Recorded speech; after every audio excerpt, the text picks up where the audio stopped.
What's good? What's good, party people? Welcome to Candid Conversations. I am Kandia Johnson, a woman on a mission to help you show up and speak up anyway, despite dealing with fear, uncertainty, or self-doubt. Speaking of speaking up, today's topic is about speaking confidently. What does it take to speak confidently about who you are, what you stand for, and what you need? Because here's the thing. You might have a degree or two under your belt. You might have 5 to 10 to 20 years of experience in your field. You may even be the go-to expert in your industry or in your workplace. But if you cannot, or if you fail to convey your ideas or your tips and advice in a clear, concise, confident, and impactful way, nobody will hear them. And your ideas won't get too far. On top of everything else, if you use certain words and phrases that scream that you have a lack of confidence, if you use certain words and phrases that signify you're still an amateur, people won't invest in you because they won't trust you enough to get the job done. And ultimately, you'll struggle to get to that next level of success, whatever that looks like for you. Even as moms, dads, aunties, uncles, leaders in business, or even in the workplace, your word is the most powerful tool you have. Even the words you speak to yourself. When you are speaking to yourself, I always say this, your mind, the words that you use, your mind has an ability to dream. Your mind also has the ability to destroy your dreams based on the words, based on the conversation you have with yourself. Even as parents or caretakers, the power of our words can destroy someone's dreams or the plans or the potential that they have in themselves, within themselves. So for each and every one of us at a certain point in your life, you have to ask yourself, is my communication style hurting my success? Success in my career, success in my relationships. And I always say this, oftentimes, how you see yourself is different than how you are perceived. It's hard for you to see your blind spots.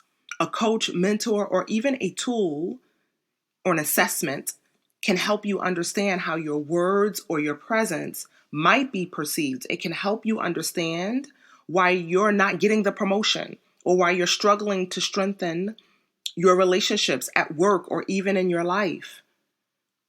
And ultimately, the results of those assessments from a coach, mentor, assessment can help you make the adjustments as needed. Self-improvement starts with self-awareness. And so one of my favorite tools is the DISC communication style assessment. So the DISC model stands for dominance, influence, steadiness, and conscientiousness. Okay. Now there are many models for communication styles, but the premise behind it is that each and every one of us typically has a preferred style of communication. And so the DISC personal assessment is used to improve your communication, teamwork, productivity, leadership. So I use it a lot and refer to it a lot in my trainings as well, so especially with my corporate folks and even in my group programming.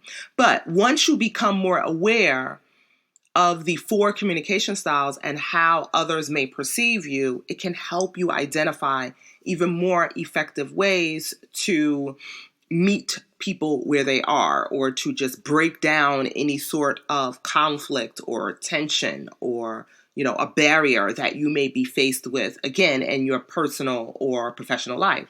And so years ago, when I took the DISC communication style assessment, I am mostly a dominant style communicator. Are you surprised by that? But after seeing the results, I found that, listen, it was true tea. The categories, the classifications were spot on. I am typically direct. I am results oriented. I love action. I'm focused mainly on the results. Come to me with solutions, not problems. However, I also understand that for people who rate high in the other communication styles, my behavior, my reactions, my responses can be perceived as blunt, demanding, rude, lacking empathy. It could be perceived as Kandia feels like she doesn't need other people. So with this understanding of my preferred communication style, I know that at times it can work against me in working with other people or building deeper relationships. Sometimes people could perceive it as I am not approachable or relatable.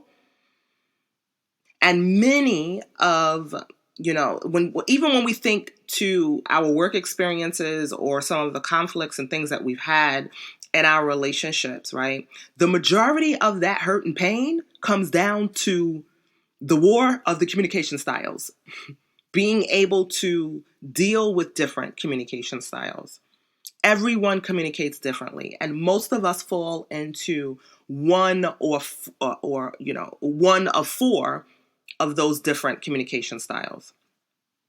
And get this, no one communication style is better than the other. We have to be aware that we each have strengths and areas of growth.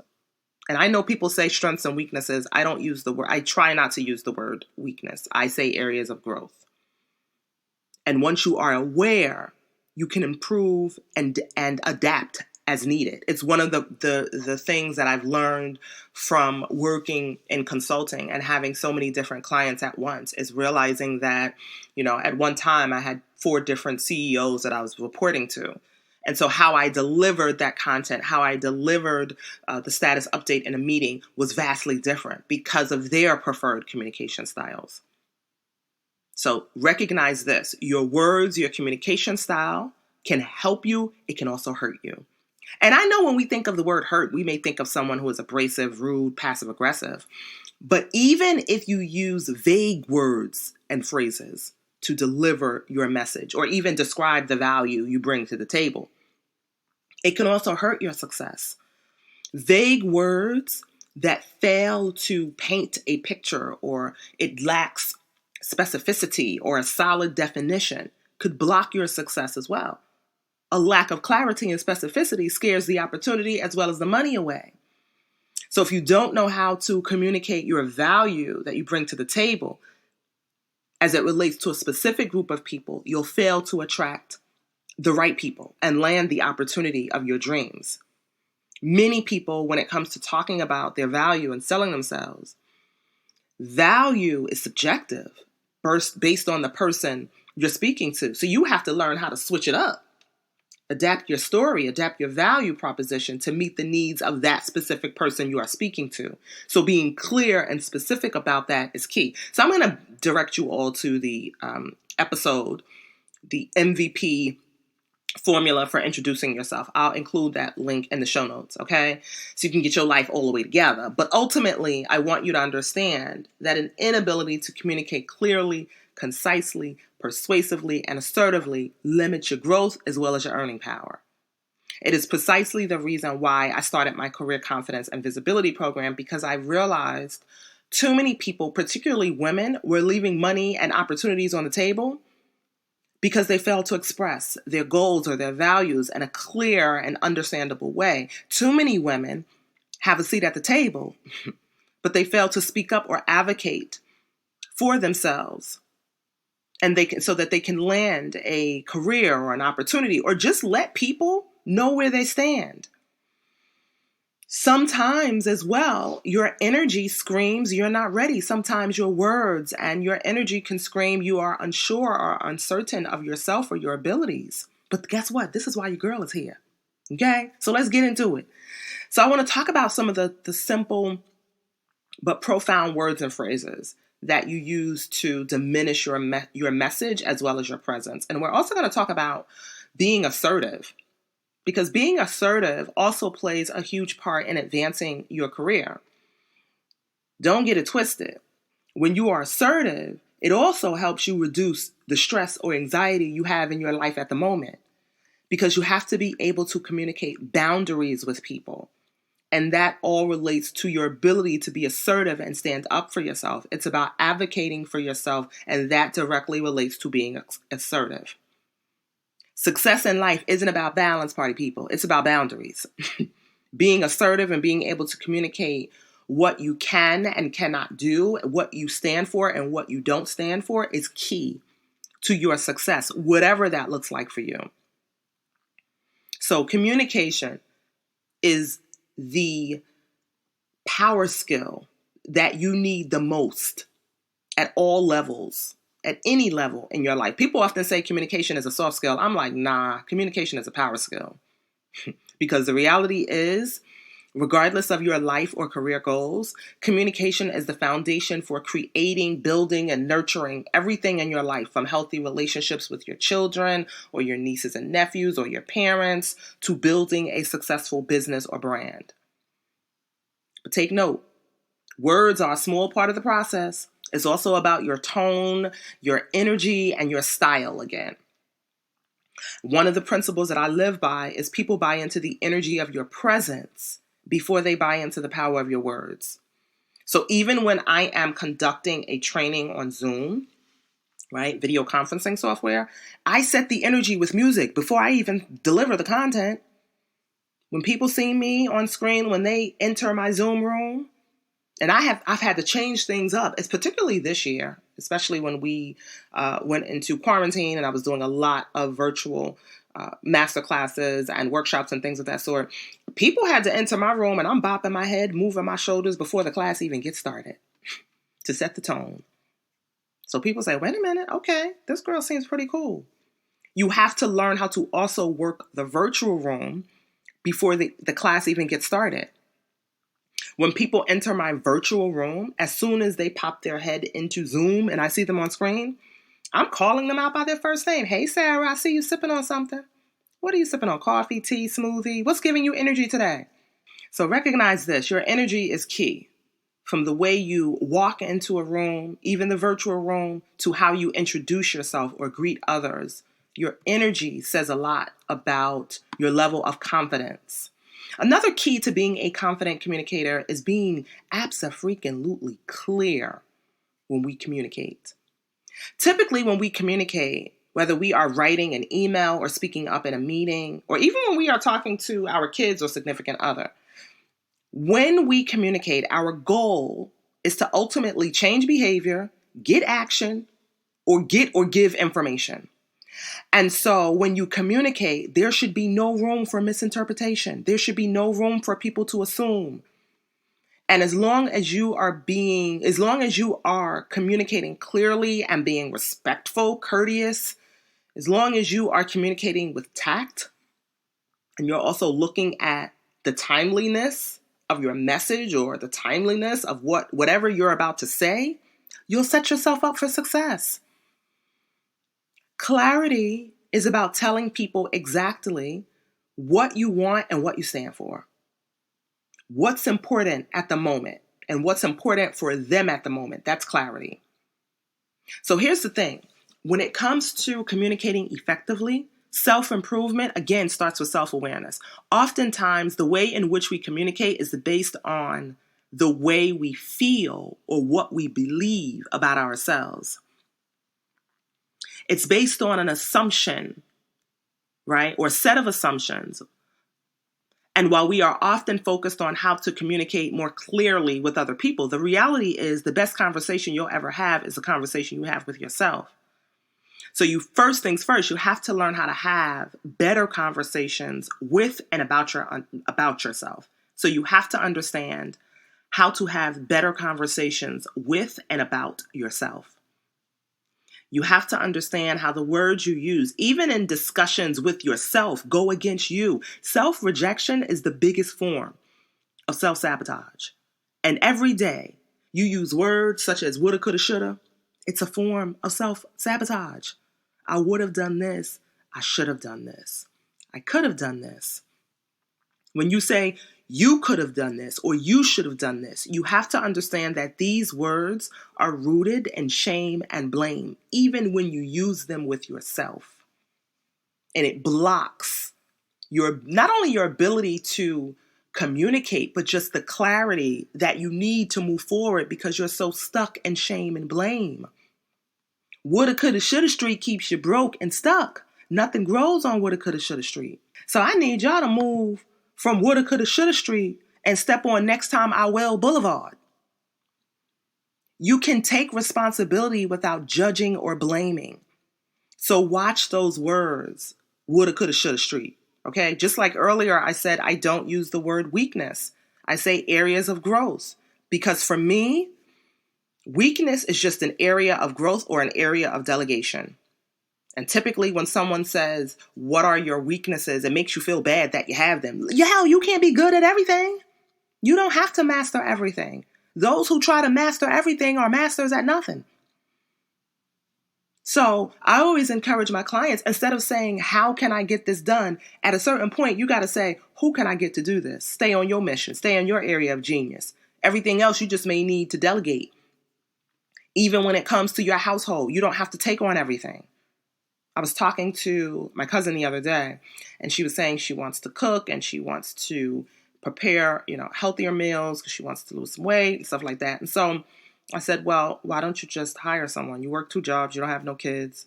Just hire someone, and you don't have to be a good cook. You don't. You ain't got to take that on if you don't want to. Listen, everything don't have to be that hard, right? It's not a weakness. It's not something you should be ashamed of. Sometimes it's an area of growth or an area of delegation. Pick one. Okay?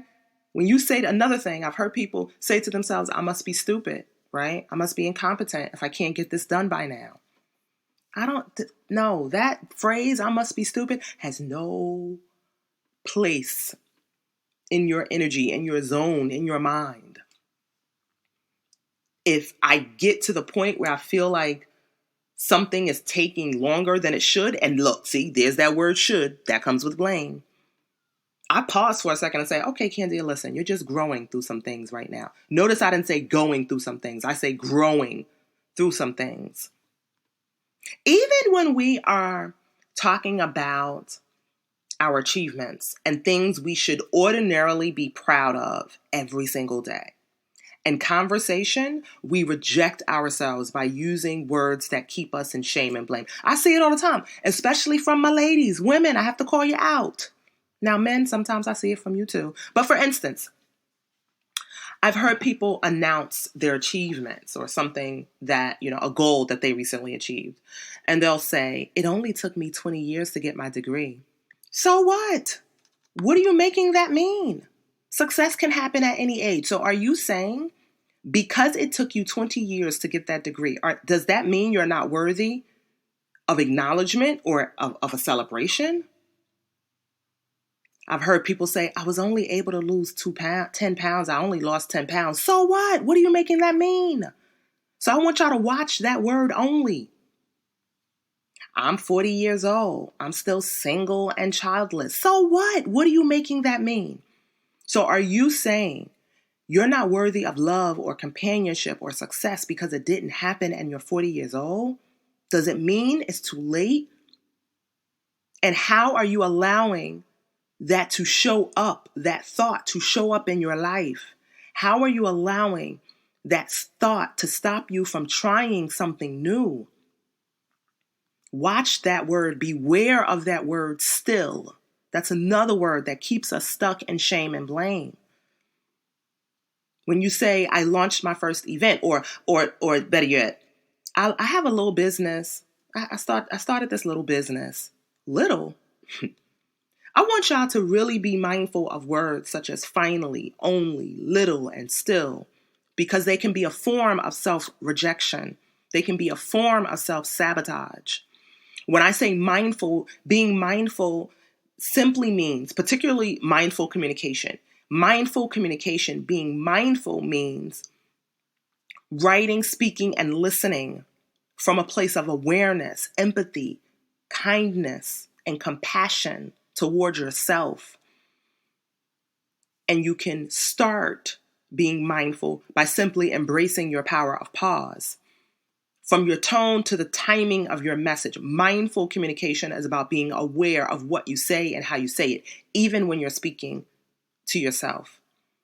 It's about paying attention to the present moment, considering your own feelings as well as another person's feelings or perspectives. Choose your words wisely, people.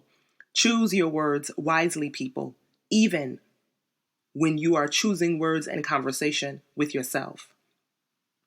I've found when people use these words still and finally and only, they are putting a time constraint, or you're judging or you're limiting your success or your results as if you don't deserve a celebration or acknowledgement. And that's why I'm such a fan of doing a weekly brain dump, writing every single thought down on paper, even the craziest things that you may say to yourself. Because again, the first step to self-improvement is self-awareness. And if you want to become a confident communicator, the process starts with being aware of some of the ways that you are blocking your own success. You have to become aware of your inner mean girl or inner mean man. My therapist once told me, Kandia, I need you to be aware of your inner mean girl. And I never forget about that. Because I know too many people, including myself, who have been stuck in blaming themselves for way too long, and it keeps them from speaking up. It keeps them from being a confident communicator. Chances are it's not tools, techniques, or even an advanced degree that you need. It's the words that are holding you back from success. So I want you to get in the habit of asking yourself, so what? What am I making this mean? When you start using words like woulda, coulda, shoulda, street, when you start using words like should've, could've, would've, only, little, in those conversations with yourself, before you even bring them out into the world, I want you to ask yourself, so what? What am I making this mean?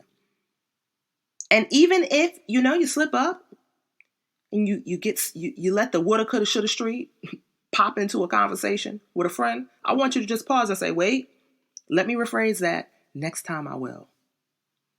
Instead of saying, I should have done this, say, next time I will. I don't even beat myself up and say, I will never do XYZ again, because never is too much pressure. Okay, life happens, and guess what? You may go back and make a mistake one more time. You're going to forgive yourself and move on. So I just say, next time I will. Stick to speaking about what you want to happen versus what you don't want to happen. Okay? Get in the habit of asking yourself, is this thought serving me or hurting me? Are these words serving me or hurting me? If it's not helping you, you have to reframe it and get in the habit of challenging those thoughts. How do I know? If you're assuming, how do I know this is true? That I could have done this. How do I know that that is true? Sometimes I have to say to myself, Kandia, come on, girl, we ain't got time for this. Who told you this? Especially when I'm making an assumption about what could have happened. Who told you this, Kandia? Where's the proof, the receipts that this thing is true or that this is going to happen? So ultimately, you deserve more, people, than the limiting thoughts stopping you from showing up and speaking up in your life. You deserve more than the words that limit you from showing up and speaking up in your life. But you have to be aware of them first. Another reason why I like writing my craziest thoughts down on paper is because you can literally look at those thoughts and imagine you were talking to a friend. What advice would you give that friend who is using the same sentences and words that you're using against yourself? Because see, here's the thing that I know for sure, okay? If your friend called you and was speaking some of the things that you say to yourself, you wouldn't allow it.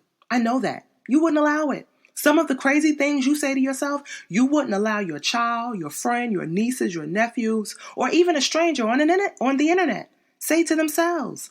I see some of y'all on Instagram and Facebook and Twitter cheering other people on. You're so busy cheering other people on, but you won't go that hard for yourself. I used to be one of those go hard for other people but myself people, okay? I'm delivered now. And here's another thing.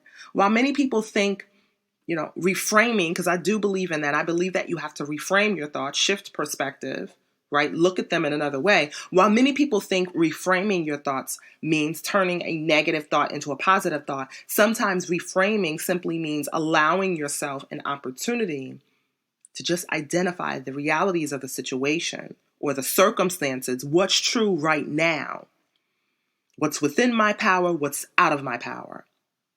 What do I have access to, what I don't have access to?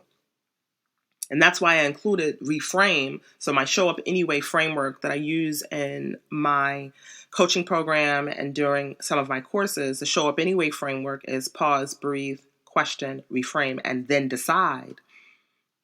It's a powerful way to step into your power of now. So we have to develop a practice, a routine around getting your mind right, getting your words right, so you can speak confidently. This may be a daily practice. It could be a weekly practice. Take what you need. Sometimes I do a brain dump once. Sometimes I have to do it every day. Okay? So let's switch gears a bit, because we know for sure that we often shrink ourselves, right? Right now, we know we often shrink ourselves just by the way we think and the words and the conversations that we have with ourselves. Okay? But now what I want you to understand is the ways that we shrink ourselves and how we communicate with other people in business or in the workplace or even our relationships. Because again, just not being able to say what you need to say clearly and concisely can scare an opportunity away. You want to if you want a secure the bag moment, where you sign the contract, get the check to get started on working with a new client, then you need to be clear, concise, persuasive, and assertive when you need to. Using certain words and phrases in conversations with others, I notice that people reduce their role or their accomplishments when they're talking with other people. For instance, I hear people, or when I see people in an email say, sorry to bother you, or I know you're busy, or at your earliest convenience, can you get this information over to me? That's reducing the need or the importance of your message. It screams at times lack of confidence. Another thing that I often hear people say, they give this disclaimer around their ideas, right? So they may say, for instance, this may sound like a crazy idea, or this may be a dumb idea, or maybe I'm way off. It downplays, those phrases downplays the importance of your message. It reads, or people can perceive it as if you are unsure of your ability to get the job done, or you're unsure of the advice you're about to give. And it makes you sound less confident in your position or your stance. Remember, words have energy and power. When you use certain words and phrases that delay getting to the point because you're afraid to say, you're too afraid to say what you're going to say.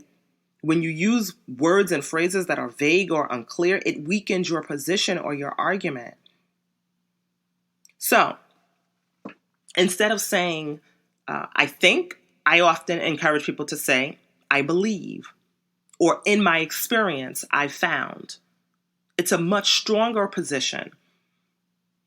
Another example, when you disagree with someone, right? Maybe you have another idea you'd like to introduce. Instead of saying, I may be way off, or I could be wrong, or this may sound like a dumb idea or something like that, say, let's look at things from another perspective. Or you could say, what if we looked at it this way? Or imagine if it happened this way.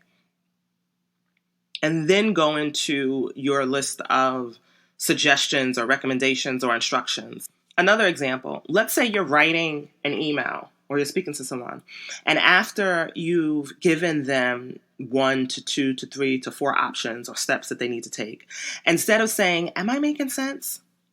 Because when you say, am I making sense? Again, it reads that you're unsure or uncertain. So you can simply say, I look forward to hearing your feedback or questions, or who has feedback or questions? I'd love to hear them. Love to know. I'd love to hear your feedback.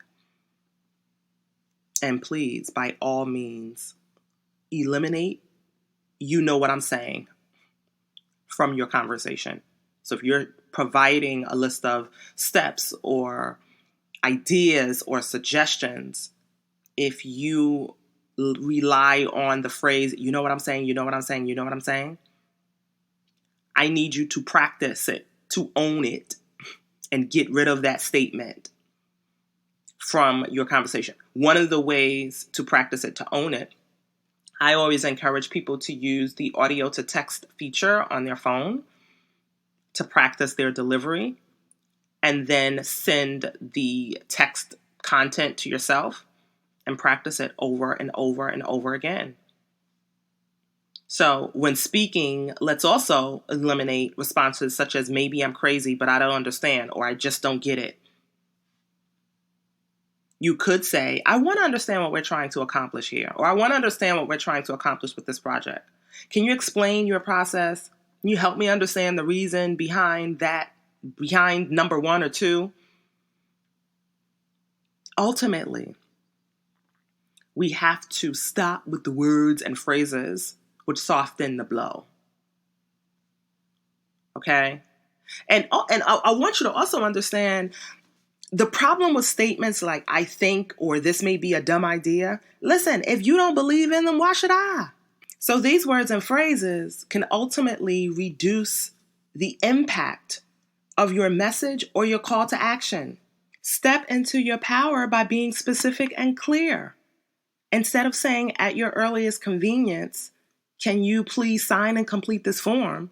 Say, I need this form signed and returned to me no later than May 5th at 5 p.m. Because here's the thing. Convenience looks different for each and every one of us. What's convenient for me at the time may be inconvenient for you. So you have to be specific and clear about what you need. And I know that there are many people who struggle with, I don't want to sound too direct. You can be direct and kind at the same time.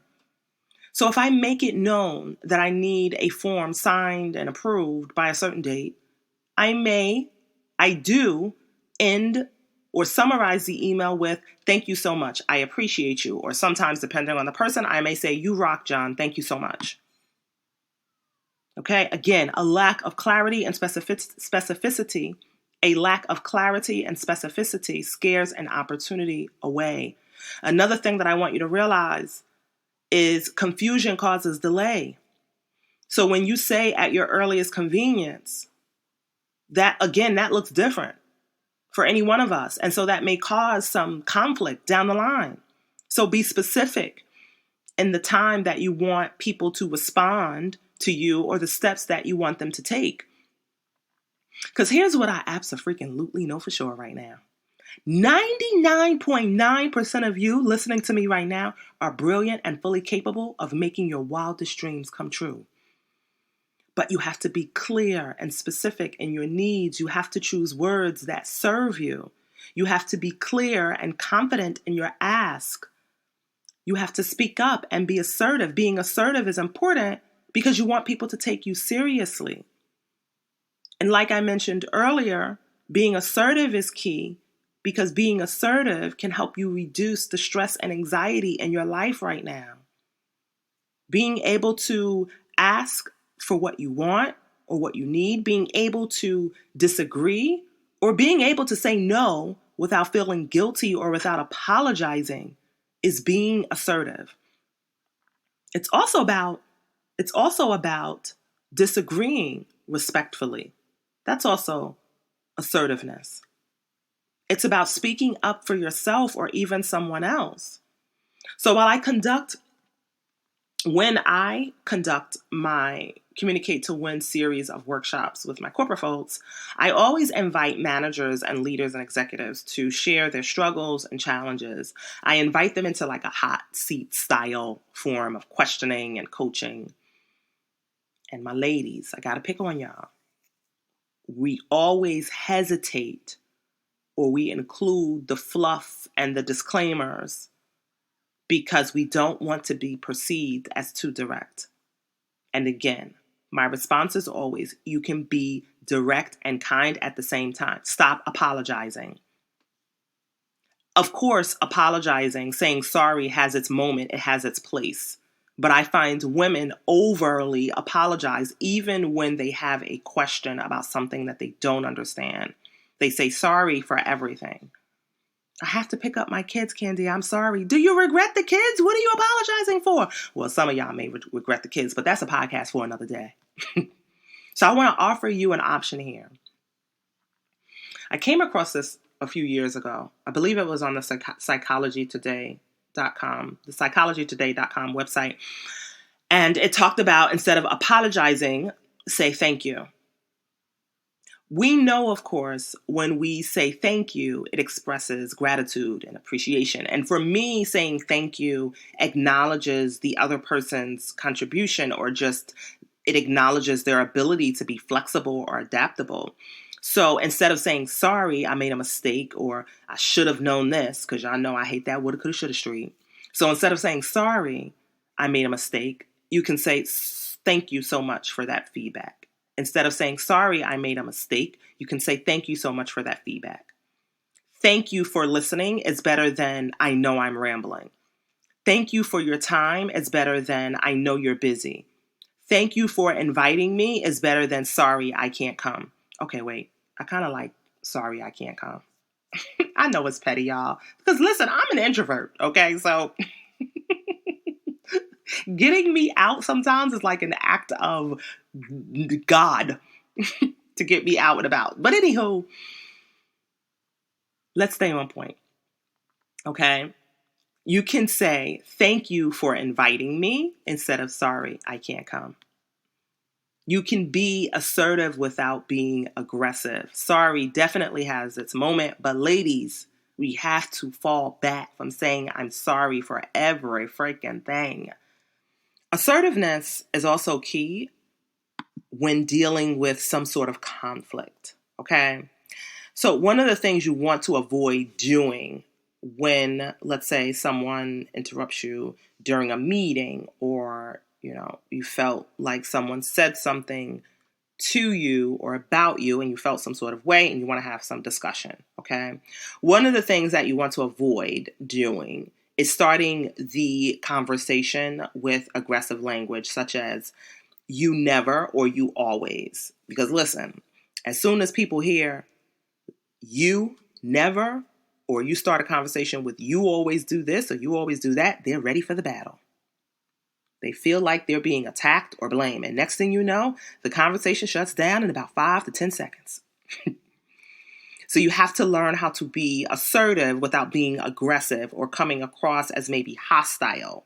And one of the ways, or one of the approaches that you can use, is called the I statement approach. So an example of an I statement is, I feel frustrated when XYZ happens. Here's what I need. I feel overwhelmed when XYZ happens. Here's what I need. Or can you help me understand? So the word when is forcing you to pinpoint the specific situation or event that's causing you to feel a certain way.